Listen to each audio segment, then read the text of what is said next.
ओम नमो भगवते वासुदेवाय नमः।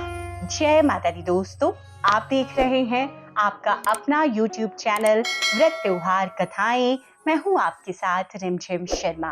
आज इस वीडियो में मैं आपके साथ ज्येष्ठ मास के शुक्ल पक्ष की एकादशी, जो कि साल की सबसे बड़ी एकादशी होती है, निर्जला एकादशी व्रत कथा शेयर कर रही हूं।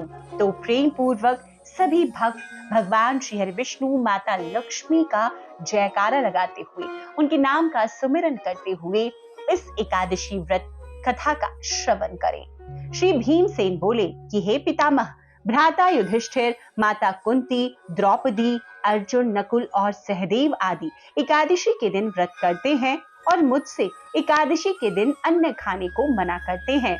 मैं उनसे कहता हूँ कि भाई, मैं भक्ति पूर्वक भगवान की पूजा कर सकता हूँ और दान दे सकता हूँ, परंतु मैं एकादशी के दिन भूखा नहीं रह सकता।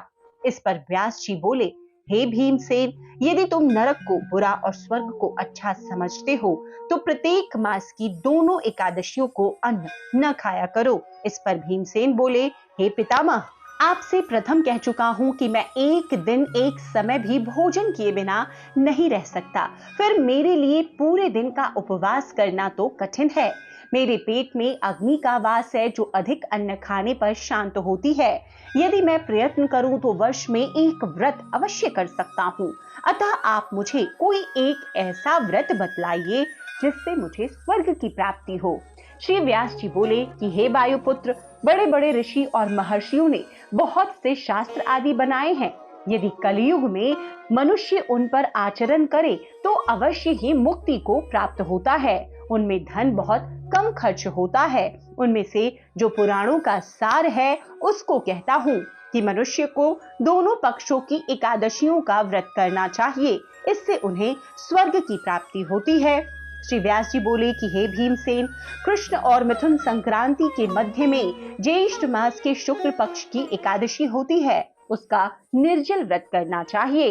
इस एकादशी के व्रत में स्नान और आचमन में जल वर्जित नहीं है, लेकिन आचमन में 6 मासे जल से अधिक जल नहीं लेना चाहिए। इस आचमन से शरीर को शुद्धि होती है। आचमन में 6 मासे से अधिक जल मद्यपान के समान है। इस दिन भोजन नहीं करना चाहिए। भोजन करने से व्रत नष्ट हो जाता है। यदि सूर्योदय से सूर्यास्त तक मनुष्य जलपान न करे तो उससे 12 एकादशियों के फल की प्राप्ति होती है। द्वादशी के दिन सूर्योदय से पहले ही उठना चाहिए। इसके पश्चात भूखे ब्राह्मण को भोजन कराना चाहिए। तत्पश्चात स्वयं भोजन करना चाहिए। हे भीमसेन, स्वयं भगवान ने मुझसे कहा था कि इस एकादशी का पुण्य समस्त तीर्थों और दान के बराबर है। एक दिन निर्जला रहने से मनुष्य पापों से मुक्त हो जाता है। जो मनुष्य निर्जला एकादशी का व्रत करते हैं उनको मृत्यु के समय भयानक यमदूत नहीं दिखते, वरन भगवान विष्णु के दूत स्वर्ग से आकर उनको पुष्पक विमान पर बिठा स्वर्ग को ले जाते हैं। संसार में सबसे श्रेष्ठ निर्जला एकादशी का व्रत है। अतः यत्न पूर्वक इस एकादशी का निर्जल व्रत करना चाहिए। इस दिन ओम नमो भगवते वासुदेवाय इस मंत्र का उच्चारण करना चाहिए। इस दिन गौदान करना चाहिए। इस एकादशी को भीमसेन या पांडव एकादशी भी कहते हैं। निर्जल व्रत करने से पहले भगवान की पूजा करनी चाहिए और उनसे विनय करनी चाहिए कि हे भगवान, आज मैं निर्जला व्रत करता हूँ, दूसरे दिन भोजन करूंगा। मैं इस व्रत को श्रद्धापूर्वक करूंगा, इससे मेरे सब पाप नष्ट हो जाएं।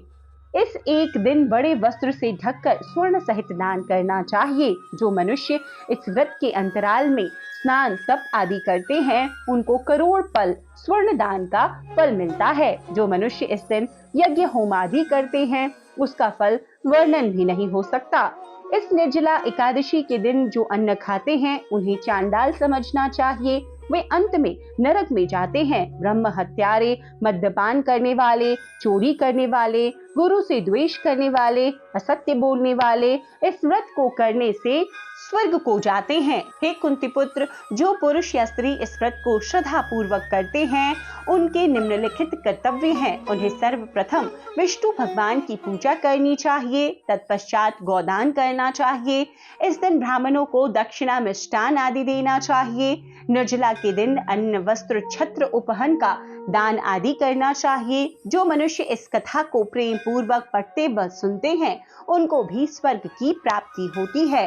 तो इस प्रकार महर्षि व्यास ने इस एकादशी व्रत का वर्णन किया है, महात्म्य बताकर कथा सुनाई है प्रेम पूर्वक। सभी एक बार फिर से भगवान श्री हरि विष्णु, माता लक्ष्मी के नाम का जयकारा जरूर लगाए। जय श्री हरि विष्णु, जय माता लक्ष्मी। तो इस प्रकार से निर्जला एकादशी व्रत कथा यहाँ पर संपन्न होती है। अगर आप भी व्रत में हैं, अगर व्रत नहीं भी कर रहे हैं तो इस कथा का श्रवण जरूर करें। इस कथा के अनुसार जो भी दान पुण्य के कर्म आदि आज के दिन बताए गए हैं उन कर्मों का, उन नियमों का पालन कर भी हम इस व्रत का पुण्य फल प्राप्त कर सकते हैं। कथा अगर पसंद आई हो तो लाइक कीजिएगा, आगे अपने दोस्तों परिजनों तक शेयर कर दीजिए। चैनल पर पहली बार आए हैं, इसी तरह यहाँ पर आपको हर व्रत त्योहारों की संपूर्णता से सभी जानकारियां, शुभ मुहूर्त, पूजा विधि, उस दिन किए जाने वाले उपाय, कथाएं प्राप्त होती रहेंगी। तो चैनल को सब्सक्राइब करके नोटिफिकेशन के लिए बेल बटन भी जरूर प्रेस कर दीजिए ताकि आने वाले समय में सभी वीडियोस की नोटिफिकेशन आपको सही समय पर